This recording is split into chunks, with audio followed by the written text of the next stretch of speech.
So example of Otto cycle. So at the beginning of the compression stroke, an ideal Otto cycle has an air pressure of 15 psia at temperature of 75 Fahrenheit and a specific volume of 13.2 cubic feet per pound. At the end of the compression, the specific volume is 1.76 cubic feet per pound. The heat supply to the cycle is 352 BTU per pound. So calculate the following. So first, ito sa isuwat ang iyang given. So given na siya T1 nga 15 psia. Next is na siya temperature na 75 Fahrenheit. Then na siya volume nga 13.2 cubic feet per pound. Then na siya V2 nga na 1.76 cubic feet per pound. Og na siya heat added na or heat supply nga 352 BTU per pound. So first na to na i-calculate. So calculate na ko na ang letter A. So letter A, calculate the compression ratio. So compression ratio where the RK in process 1 to 2, RK is equal to V1 over V2 sa isentropic compression ratio. So ato na siya i-substitute. So ang atong V1 is natay V1 nga 13.2 cubic feet per pound, and then over sa atong V2 nga 1.76 cubic feet per pound is equal, so ato na siya i-calculate. So 13.2 divided 1.76. So natay 7.5. Natay 7.5 na RK. So next na pangitaan is calculate the highest temperature and pressure of the cycle. So highest temperature and pressure, so need na pangitaan ang iyang T3 and P3. So before taan na mo proceed sa P3 o T3, need sa nato pangitaan ang iyang T2 and P2. So muna ta sa T2. So T2 is equal to, sa ato gamitan ang formula na sa process 1 and 2 sa isentropic process. So ang iyang formula is T2 is equal to T1, then i-multiply sa RK K minus 1 is equal sa ato yung substitute natay T1 nga ato sa na siya adan. So 75 plus 460 is equal, so 75 plus 460 mayroon na siyang 535 rangkay. So 535 rangkay natay RK nga 7.5. Then ang atong key is always din na siya 1.4. Always na siya 1.4.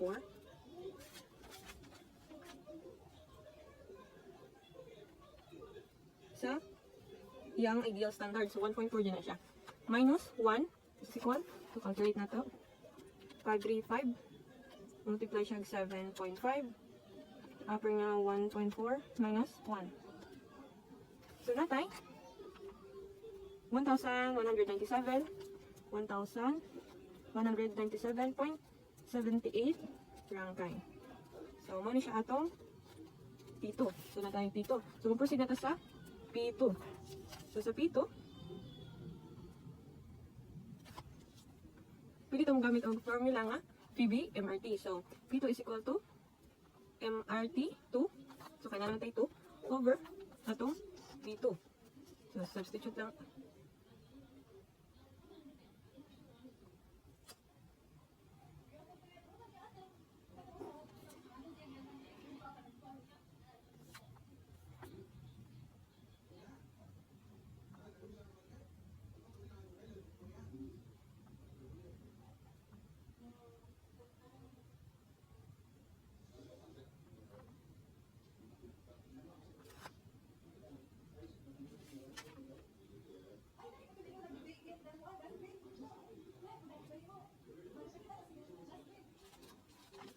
So kay wala man tayo mass, ato man siya ikuan nga natay 1 nga mass i-assume.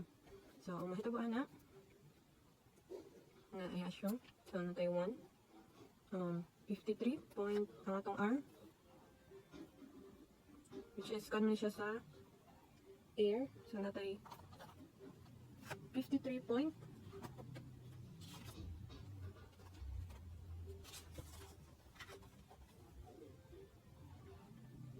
natay 53.342 sa air nga sa gas constant. Then ang iyang kon is feet lb over L pound per rangkay. And then natay T2 nga 1197.78 rangkay. And then ang atong V2 is 1.76 cubic feet per pound. So cancel out na to. So rangkay cancel, LB cancel. So kay need man nato siya para ma-cancel ating iba nya dapat ang mahabilin nato is PSI. So atong siya multiply og 144 inch squared per feet squared. So kani ma-cancel out na siya. So ang mahabilin na lang pound per inch. So equivalent na siya sa PSI. So I calculate. So 153.342, then 1197.78 over 1.76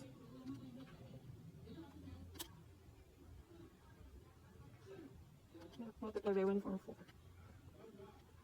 So natay 252.09. So natay 252.09 PSI PSI. So pwede na ito mag-proceed sa gipangayo sa letter B, which is ang katong the highest temperature and pressure of the cycle. So ang atong T3 o P3. So ang atong gamiton na formula is ang atong gamiton na formula is T3 ato sa siya i-derive. So sa gikan dahil sa formula nga QA is equal to MCV where T3 minus T2. Pwede na nato siya i-transpose. May muna siyang T3 minus T2 is equal to QA over MCV. Ana. And then, ato na pa siya i-transpose. May muna siyang T3 is equal to T2 plus QA over MCV. So, muna siya itong gamitan nga formula. Hindi na ito dahil substitute. So, natay T2 nga 1,197.78 rangkay plus sa atong QA. So naman given mo na atong QA, so natay 352 BTU per pound. Then ang atong MCV, so ang atong MS ato lang siya pang i-assume nga 1. So ang atong CV based nga to sa gas constant, natay CV nga sa air nga 0. So based diri sa atong gas constant, naatay air nga sa atong CV nga 0.1714. So natay 0.17 kilo to 1714. So assume gyud nato nga 14 BTU per pound rangkay. So assume gyud nato ang atong M or ang atong mass is 1. So cancel out na siya, makancel ni siyang duha. So rangkay na lang ang mabilin. So T3 is equal, try to calculate, 1197.78 multiply plus atong 352 nga heat added over sa atong CV. Sa CV is 0.1714 is equal to, so natay 3251 point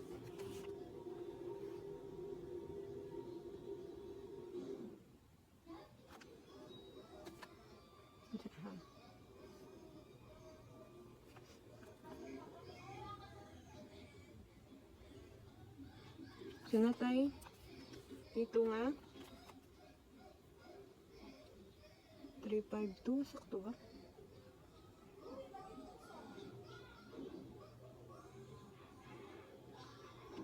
$176.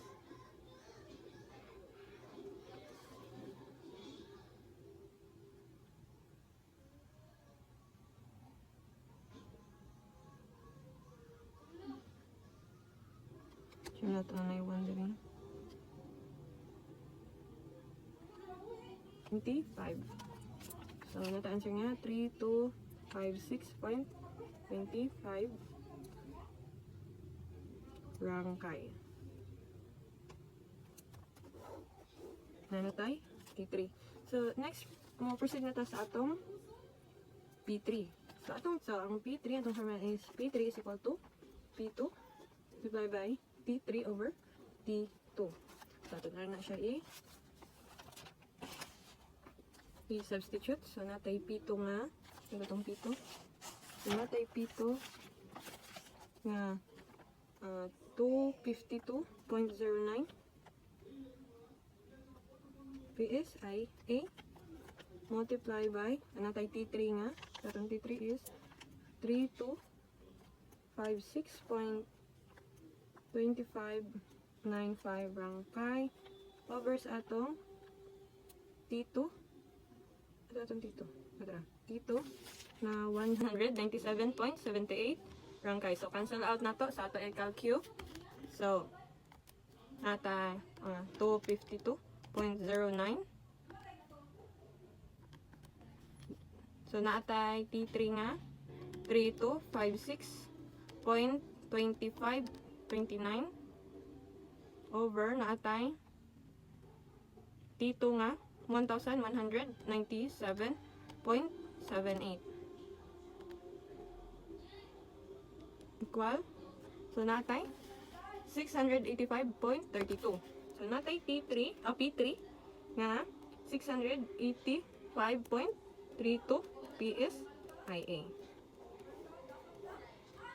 So mo ni atong P3 C. So atong kan is ang T4 same process. T4 is equal to T3 over R key minus 1. So muna atong gamiton nga formula. So ato ra na siya i-substitute. So naatay T3 nga 3256 na ra 0.2595 rangkay. So ang atong R key natay R key 3 nga 7.5 to 7.5. So ang atong key always din na 1.4 minus 1.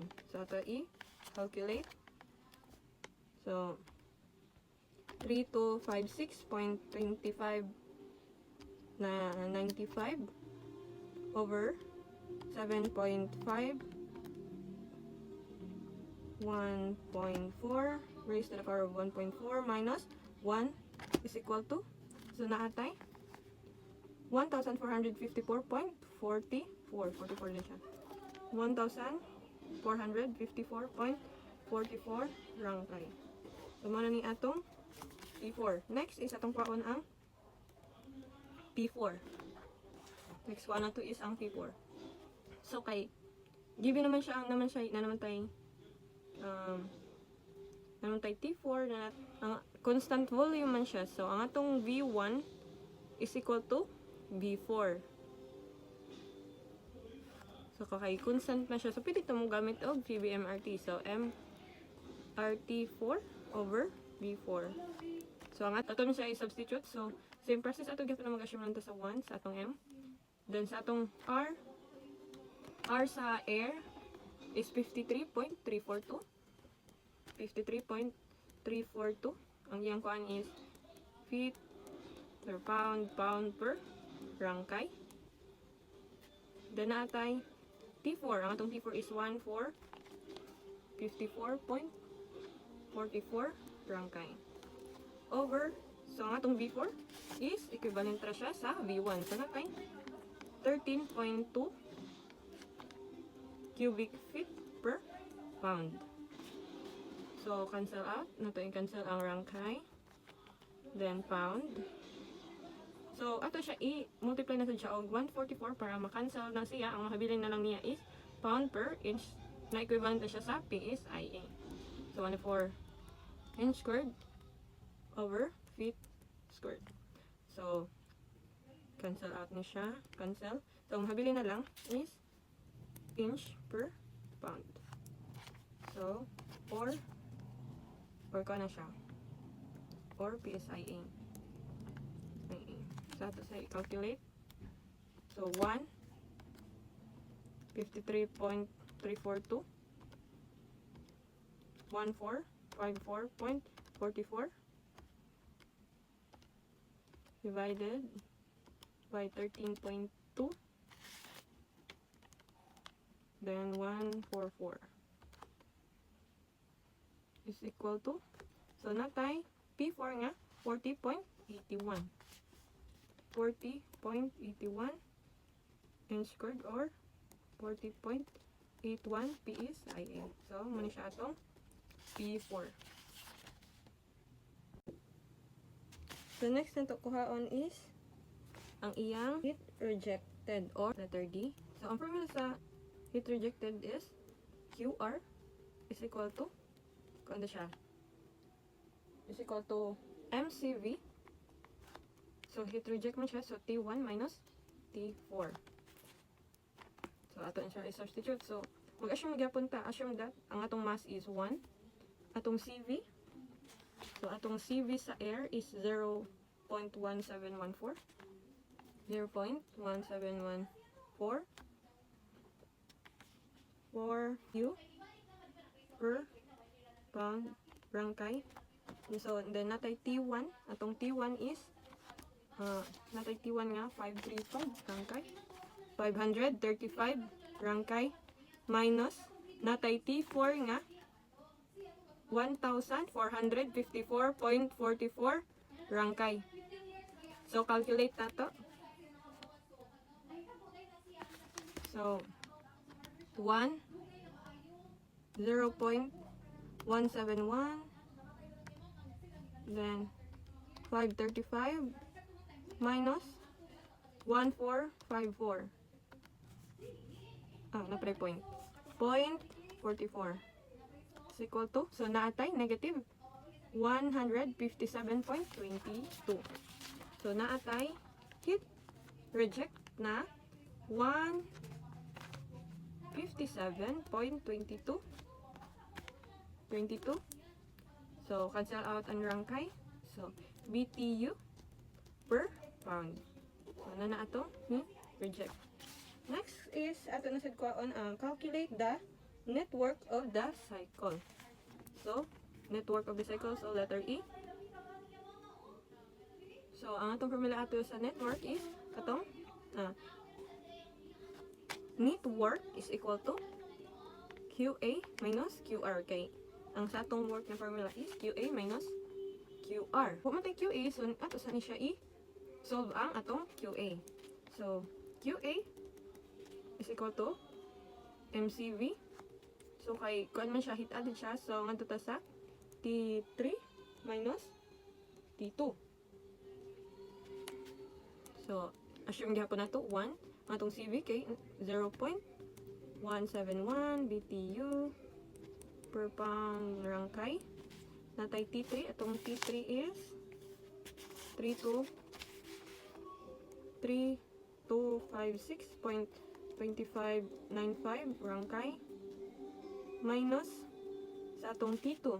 Atong T2 is 1197.78. 1197.78 rangkay. So, cancel out ra ng rangkay. So, ato i-cancel natay QA. Calcul 1 0.171 3256.2595 minus 1197.78 is equal to, so natay heat added nga 351.99 BTU per pound. So, na natay heat added. So, pwede na nato siya i-substitute diri. So, atong heat added is 351.99 minus sa atong QR nga 157.22. So, same siya BTU per pound. So, calculate lang nato. So, natay work net na. So, ato i-minus og pila to? 157.22. So, natay minute na 197.94.78 BTU per pound. So, mo ni atong work net. So, ang final, ang next ang gipayo is iyang thermal efficiency of a cycle. So, sa F, iyang thermal efficiency. So, thermal efficiency, so letter F, E is equal to, ito siya, work over QA for heat added. So, ito na siya i-substitute. So, natay work net nga, 194.78 BTU per pound over sa atong QA. So, natay QA nga, 351.99 BTU pound. So, cancel out na siya. Then, calculate na to. So, calculate 194.78 divided 351.99. So, natay 0.553, 0.553, or 554 na ni siya. Then, i-times na to og 100. Multiply by 100. So, natay 55.4